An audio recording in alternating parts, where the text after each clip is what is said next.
On behalf of the Indigenous Education team at Red Deer Catholic, we would just like to welcome you, Darryl, for being with us today, and to thank you for being here and sharing some of your knowledge and experience. You are recognized as an elder in our community, and we just want to let you know that we honor you, we respect you, and we appreciate all of the guidance and support that you provide to us all throughout the year, and we are very, very grateful. So I was just wondering if you could please introduce yourself for us. Okay, Tanse, Sego. Hello, my name is Darryl Lickers. I'm an Indigenous veteran. I'm originally from the Six Nations of the Grand River Mohawk Territory in southwestern Ontario, but I now reside here in Alberta in the town of Blackfalds, where I live with my wife and 2 grandchildren, and of course we can't forget Kramer, the dog, who's getting up there in years. But I'm glad to be here with you today. Thank you, Darryl. So we were just wondering if you could just share about your service in the military. Well, I started out as a young soldier back in 1965 at the age of 16 when I left home to be a soldier. Back then we had a program that was known as the Apprentice or Boy Soldier program, and I went in under that with parental consent. I originally started out to be a carpenter, but had a real love for being an infantry soldier. So partway through the training, I asked if I could switch over, and I then switched over to become an infantry soldier with the Queen's Own Rifles of Canada. I served with the Queen's Own Rifles of Canada from 65 to 67, at which time I left for a tour of duty in Europe for 3 years with the 2nd Battalion, Princess Patricia's Canadian Light Infantry. From there, I went to I came back to Canada, and from there I went to the Canadian Airborne Regiment in Edmonton, where I served for 4 years. I changed trades after my tour of duty with the Airborne Regiment. I remustered from the infantry to the cook, and I finished my military career as a cook, but did a second tour of duty with the Airborne Regiment in Petawawa, Ontario, and retired out of Penhold, Alberta, and now, like as I say, reside here in Alberta. And we're very blessed to have you here and to share so much about your experience and your knowledge, and you're so incredible at sharing and educating, and we're very, very grateful for that. I know you do a lot of work in different school divisions and in the community, and you know, just what you get to share is so meaningful to so many. And I think it's just really important for people to understand that your perspective and your knowledge is just something that is to be honored, and that we should be very, very grateful and appreciative of all that you share with us. So having said that, I was just wondering, what does it mean to you to be an Indigenous veteran? It's a sense of pride. For me, it means that I'm a warrior, or I was a warrior. Well, I'll always be a warrior, but yeah, it means that you know, it's something that I'm very proud of, because there was a lot of Indigenous veterans that some people know little of that were heroes, I guess. When we think of Tommy Prince and Francis Pegabegamaw and Henry Norwest, you know, just to name a few, you know, to be, I guess, in that same category makes me proud. Beautiful, thank you, and as it should. This question I have, this next question is kind of 2 parts for you. I was just wondering, if you can share what you would like people to know about Indigenous veterans in Canada. That's the first part of this question. Maybe their experience. Or... Yeah. Well, Indigenous veterans were volunteers. At one time, they were not recognized as citizens of Canada, but went and volunteered to go to war anyway. First World War, Second World War. They fought in Korea, but Indigenous veterans have always been a part of that from the War of 1812 right on through to Afghanistan. All the wars that Canada has been involved in, there have been Indigenous veterans, and I think people need to realize the contribution that Indigenous veterans made. Mm-hmm. And so at the time of many of these wars, Indigenous veterans were, Indigenous soldiers had struggles at home in the fact that they weren't properly recognized or appreciated, right? As opposed to other soldiers or people in the military. And so I think you're very right. That is something that people need to know. They need to understand that those contributions were more, right? There was more of a sacrifice in the fact that they volunteered to protect this land and the people on this land who might not even have treated them very well or treated them respectfully, right? Correct. I think that's so important for people to understand. So the second kind of part to that question would be, what would you like people to remember about the service of veterans in Canada?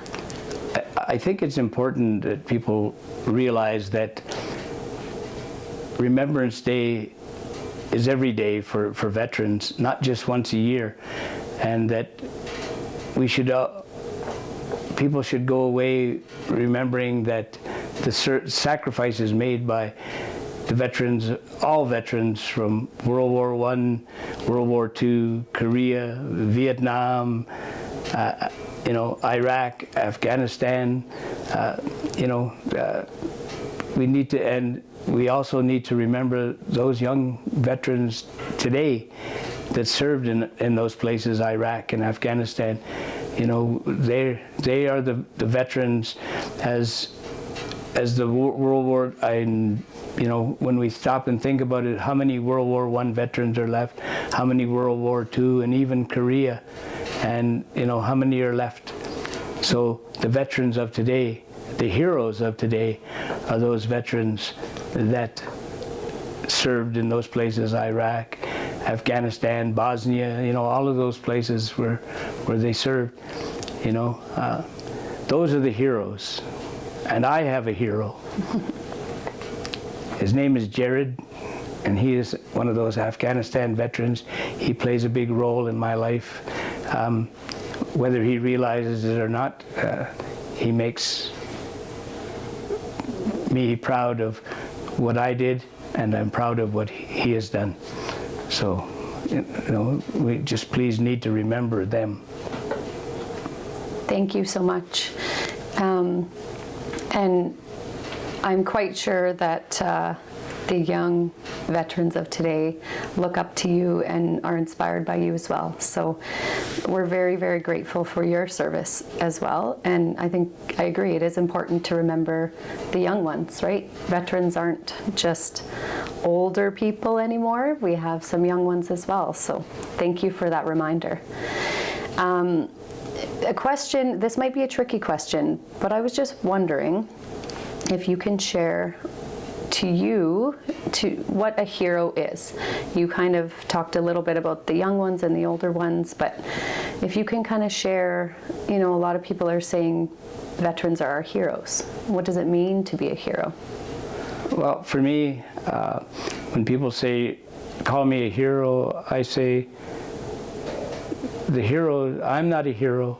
I've stood beside and fought beside heroes, but some of them made that ultimate sacrifice and never came home. So, as much as people call us heroes, to me, the hero are those that never returned. Thank you. So, Darryl, I know you do a lot of work in community, like we've mentioned, but you also do some work that's very close to your heart and close to the heart of many veterans, is that you do a lot of work and you're involved with the Veterans Voices of Canada. Are you able to share with us some of your involvement with Veterans Voices of Canada? Yes, I'm the elder for the Veterans Voices of Canada and a volunteer. I met the founder and CEO of Veterans Voices of Canada, Alan Cameron. I met him at a Red Deer Rebels hockey game, and we got to talk, and he said that he would like to interview me. Alan documents the stories of veterans, and you can see those on his website, Veterans Voices of Canada. And